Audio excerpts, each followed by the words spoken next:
Action aéroterrestre future, une analyse stratégique essentielle pour comprendre l'évolution du combat terrestre. Ce document expose la vision prospective de l'armée de terre française, anticipant l'action aéroterrestre à l'horizon 2040. Il s'agit d'un guide pour la transformation continue de nos forces face aux défis et opportunités des décennies à venir. Le document souligne que la guerre se gagne toujours au sol, une constante immuable malgré les avancées technologiques. Les dimensions physiques, humaines et temporelles de l'engagement terrestre demeurent centrales, mais elles s'intensifient considérablement. Le terrain devient plus abrasif. L'urbanisation croissante et les effets du climat modifient les conditions d'opération.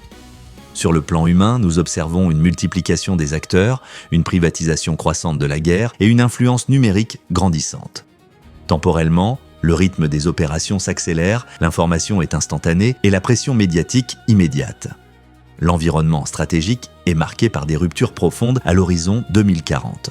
Nous assistons à une recomposition des équilibres de puissance et à une accentuation des dépendances internationales. La rupture technologique est fulgurante, caractérisée par une accélération inédite des cycles de développement et un impact majeur sur les activités stratégiques humaines. Cette transformation repose sur la convergence des dynamiques technologiques, dont l'élément clé pour le potentiel militaire de demain se trouve à la croisée de l'intelligence artificielle, de la robotique et de la connectivité. Les crises écologiques, comme le changement climatique et la raréfaction des ressources, génèrent de nouvelles tensions et des phénomènes migratoires instrumentalisés. Enfin, les impacts sociétaux incluent le vieillissement démographique, l'individualisation et la vulnérabilité aux stratégies d'influence.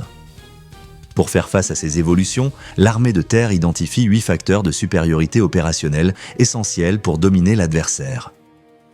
La supériorité décisionnelle assure à la force aéroterrestre une maîtrise informationnelle et décisionnelle cruciale pour le commandement. Les forces morales représentent la faculté psychologique et physique des combattants à surmonter les difficultés et à prendre l'ascendant. La masse est la capacité à générer et entretenir un volume suffisant de moyens humains et matériels pour établir un rapport de force favorable. L'agilité permet aux forces d'adapter rapidement leur mode d'action, de réagir face à l'imprévu et d'innover constamment. La protection englobe toutes les mesures visant à préserver le potentiel humain et matériel de la force face à toute menace.